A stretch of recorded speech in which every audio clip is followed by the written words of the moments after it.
The countless phases of the moon are a reminder to show up as you are, because the stars will fall for you no matter what. We are never fully into any experience. We never embrace our roles unapologetically.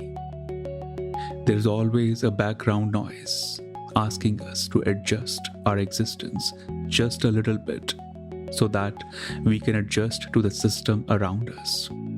As a result, we miss too many stars, too many rains, too many full moons, too many moments of awareness. When we start to show up as we are, we start honoring, celebrating, and living our truth. And that's when the known and the unknown dimensions of the universe start to support us. Take a deep breath, relax, and ask yourself, how will I show up today? I am Chandresh Bhardwaj, and this is Leela Gurukul.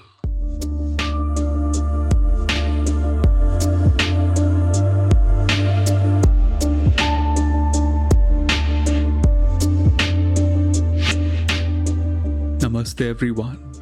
I hope you are feeling safe, relaxed, and grounded wherever you are. And I hope the year 2022 brings you immense calmness, clarity, and courage each day in every possible way. The topic of non-duality is something I come across frequently. There are different reasons why somebody would be attracted to non-duality, and hopefully by the end of this episode, you'll feel more confident and clear whether this is the path for you, and if it is, when and how you should be walking into it. This is episode for all those who sometimes want to escape the noise, cut down all the drama, and just find peace in the solitude where there is no ego, no identity, and simply you. Non-duality is also known as non-self, or in Sanskrit Advaita, or also the experience of this oneness consciousness. The teaching of non-duality is very simple. It says that there is just one consciousness in existence, and you, I, the trees, the mountain, we all are inseparable part of it. And when we start to see the world through this non-duality lens, your suffering, your ego, your desires, all their drama can gently, automatically diffuse itself, because there is no separation between you and me. I have shared many stories of Buddha and other teachers in this episode where you'll absolutely see the glimpses of non-duality. But that's Buddha. He could walk into non-duality and celebrate it joyfully. But what about people like you and me who are very much into this world, and we are trying to witness our desires, temptations, ego, greed, and all those elements that make us human? What shall we do? So first thing that I would love to mention here, the people I have come across who start to feel attracted toward non-duality. Many of them start to go into it after some heavy experience in life. It could be a breakup, death of a loved one, or even a relapse on the journey of recovery from substance abuse. Or it's something so shocking and so disappointing that they feel they don't want to be in this world anymore. And they find ways so that they could continue to live in this human life and yet so detached from everything and everyone. There is no one-size-fits-all formula in spirituality. Just like you cannot be teaching high school stuff to a first grader and you cannot teach MBA stuff to a high schooler, the same way, there is a right time and space for non-duality to step in. everyone wants to experience this idea of non-self. It's obviously very seductive to the soul. And it also feels perfect escape from our problems, because there is this spiritual label blanket that gives us a very good look in society. And we all know that we celebrate people who are not into this material world. Irrespective of how they are showing up in the world, we just celebrate the idea of spirituality that's thriving in poverty. And the marketing experts of many gurus, they know it. And that's why they keep projecting a very non-material glimpse of their guru. So the gurus could be traveling in private jets, but in public, they always display this energy that I hate money, I don't need it. And yet, there is immense, infinite money in the bank accounts. The point here is there is nothing wrong with the money. In Tantra, we celebrate the abundance, not just the material wealth, but also the social well-being, financial well-being, mental well-being, all kinds of abundance. But when you are constantly sold this idea that being in a poor financial state will always keep you pure and awakened, that's when you are corrupted. And that's when all these taboos, be it about spirituality, money, sex, death, they kind of limit our experience of life. And this is why you may come across people who could be attracted toward the non-self, and if they are attracted toward it at a wrong time, you'll see them struggling big time in relationships and in business. And everything we are doing on a day-to-day basis is somewhere a search or hunger for that non-duality. But it has to happen in the most organic way. It has to happen with love and playfulness. It cannot happen out of force. And if by the end of your life, you feel you are miles apart from that non-duality, that's okay. You tried your best. And maybe this was the dharma, the purpose of your life, to travel only that far. And in next life, if that happens, in next life, maybe you'll be able to travel further miles, depending on your actions, intentions, thoughts. The problem is we feel that if 10 people are enlightened, I also have to be enlightened exactly as how they are enlightened. And by doing that, we do not honor our individual journey. My journey cannot be like yours. Yours cannot be like mine. Sometimes I hear from many of you about my spiritual journey. People tell me that we feel envy that you have a spiritual guru in your father, and it makes us angry sometimes that why we don't have a spiritual guru and father in the same role. The truth is, maybe in this life it was my dharma to serve all of you, and that's why I was sent to a family to not only go deeper in my own awareness, but also learn the skills, the wisdom to guide you as well. And the same mantra applies for you. You could be an accountant, an artist, a lawyer, a doctor, or working in a business. And that's your dharma. If you live that dharma with complete awareness, you will find plenty of creative and spiritual ways to not only find your truth, but to also help the society on a collective conscious level. It would be absolutely wrong if I constantly complain that why I do not have XYZ, why my spiritual level is not as good as so-and-so person, because then I'll not be honoring what I have.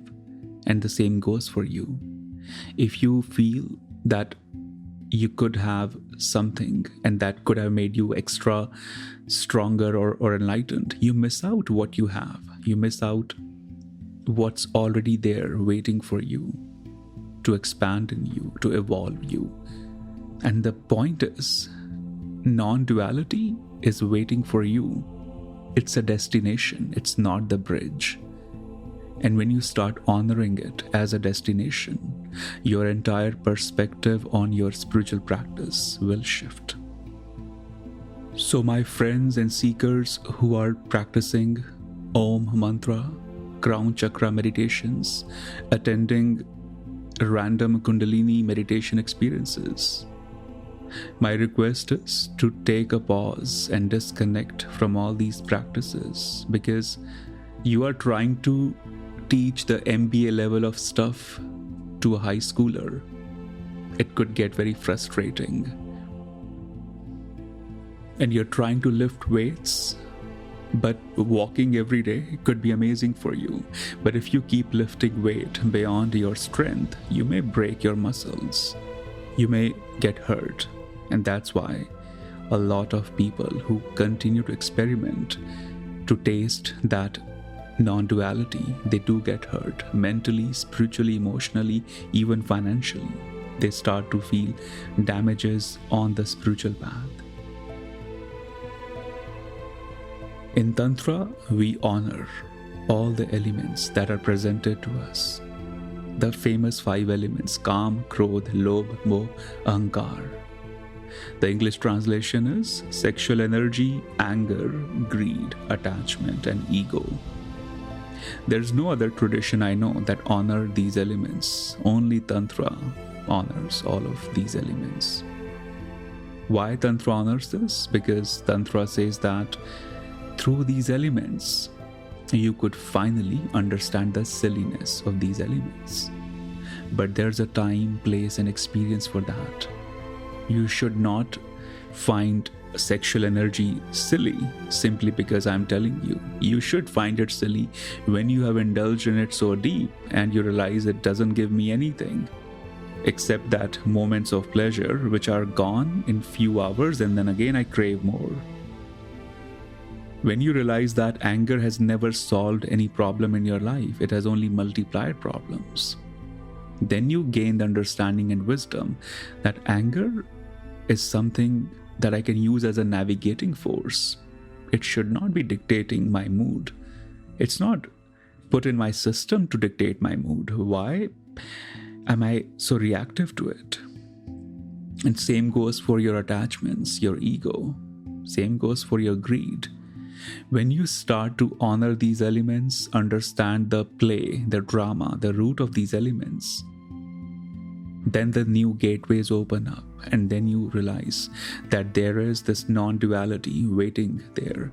And that experience of non-duality is not at all forced. It's not a fragile non-duality. I come across people who are self-proclaimed enlightened beings, but that enlightenment is so fragile that if one morning they don't get their oat milk with coffee, they burst out. So it takes only one oat milk to get them out of that peace. And that's okay, that's human, right? But if you put yourself in this bubble and illusion that I'm so enlightened, that nothing can get me out of this space, but then it only takes a quick trigger from external world to get you out of it. It's a reminder. It's not a shame. It's not a judgment. It's a reminder that it's okay. Why are you in so much rush to reach there? You could be in this place of bliss, calmness, and clarity by simply doing one simple thing.